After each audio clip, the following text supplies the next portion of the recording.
That will be. That will be a beautiful day. Just think about a day when there will be no more death, no more sorrow. Think about everything that has ever plagued you, troubled you, or currently troubles you. All of that will be gone.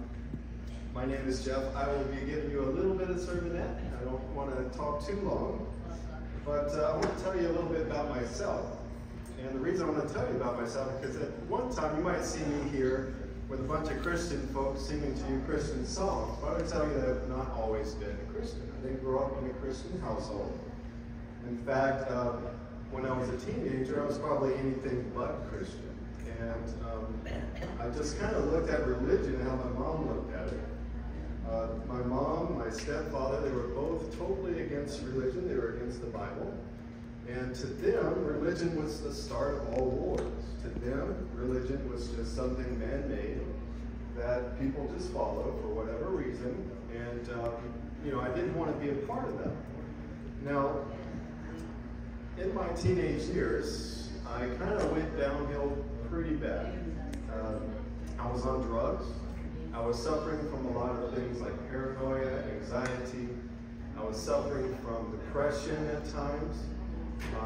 I was just a weak individual, and I felt like I didn't really have my place in life. I felt like I had no peace, and I don't know if y'all have ever felt like that before, where you just don't feel like you have a purpose, and you're searching for that purpose. And no matter how hard you try searching for that purpose, no matter how hard you try searching to figure out what life is, no matter what you did, it never seemed to work out, and it never seemed to put itself together. If you've ever been there, you probably know what I'm talking about. And I was at that point. I was at the point of, I eventually came to the point where I was having suicidal thoughts. And I was having suicidal thoughts after I was about 20 years old. And this is what brought me to this point. It was my girlfriend breaking up with me. You know, when you're about in your 20s, in your late teens, when your opposite gender breaks up with you, it feels like it's the end of the world, right? Well, it felt like it was the end of the world to me, and it really made me depressed. And I came to the point where I felt like, what's the point of life? I don't know if y'all ever felt that before, but I came to the point where I just felt like no matter what I did, it broke in my hands. My relationships, my job, my car, no matter what it was, whatever you could name, when I had my hands on it, it would break. And it just got so bad, I was so miserable that when I was at work, I just wanted to cuss everybody out. I was just that miserable.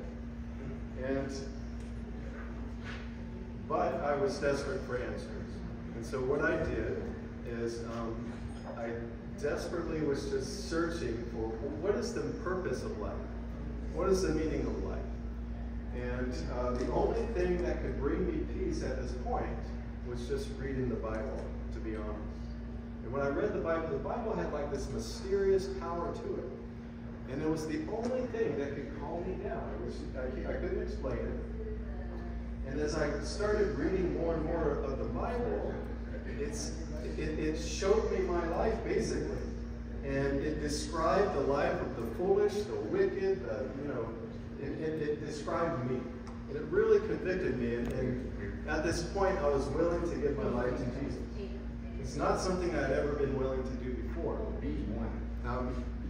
But I realized that no matter what I did before, it just turned out bad. But now I was going to say, hey, God, I'm done trying to do things my way. Now I want to try things your way. So what I ended up doing was surrendering my life to Jesus and accepting Jesus into my heart and accepting the Bible as the Word of God. Now at this point, I tell you, everything changed. Peace I haven't felt in, I don't even know if I ever felt it in my life, flooded into my heart. God gave me light. He gave me joy. He gave me things that I had been missing for a long time.